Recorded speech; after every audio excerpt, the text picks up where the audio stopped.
ভিডিওটি শুধুমাত্র বড়দের এন্টারটেইনমেন্ট পারফরম্যান্সের জন্য বানানো, তাই বাচ্চারা দূরে থাকো আর পেছন পাকা হলে দেখতে থাকো।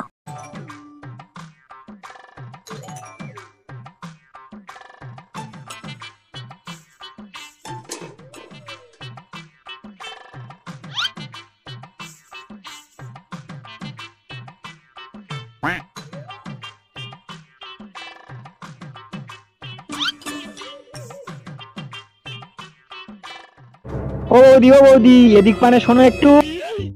কি হলো রে তোদের? আজ মামার বাইনেসটা দেখেছো তো?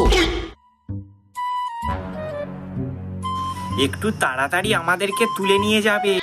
আচ্ছা ঠিক আছে, তাড়াতাড়ি নিয়ে যাব।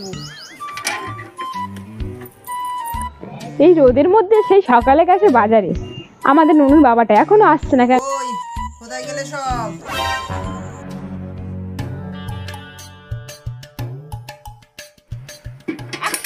কিছু নেই, আমার নুনুর বাবা বাড়িতে নেই। তুমি আমার ভিখারি মনে করলে? কি করে?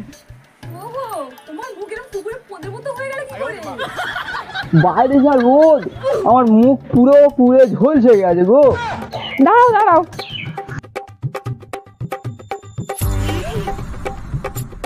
এখানে বসো বসো, আমি তোমার জন্য ঠান্ডা জল নিয়ে আসছি।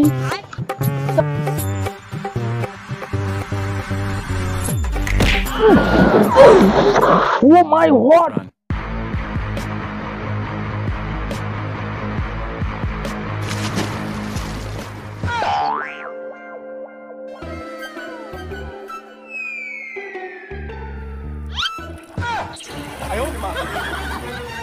শালা মায়ের ছেলে, আরেকটু আমার হিজবিন্ডুটা বাইরে চলে আসতো।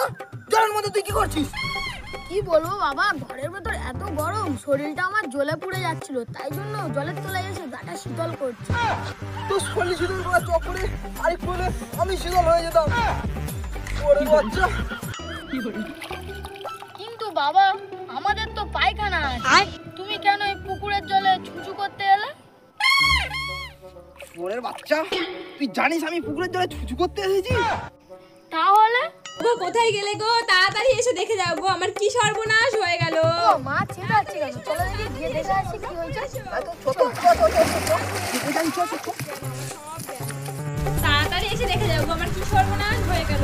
তাড়াতাড়ি এসো, আমার জামাগুলো সব পুড়ে গেল গো, আমার সব পুড়ে গেল। তাড়াতাড়ি এসো না গো। এসব কি করে হলো? ওই তোমার মামার এত তেজ সব পুড়িয়ে দিল। কেন মামা এটা করলে? একটু বাইনেসটা কমাতে পারো না? আমার জাঙ্গিয়াটা, আমার গেঞ্জিটা। বাবা, তোমার যদি মামা হয় তাহলে আমার কি হবে? তোর দাদু হয়।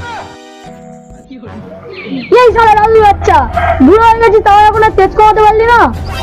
তেজ কমাবো না শালা।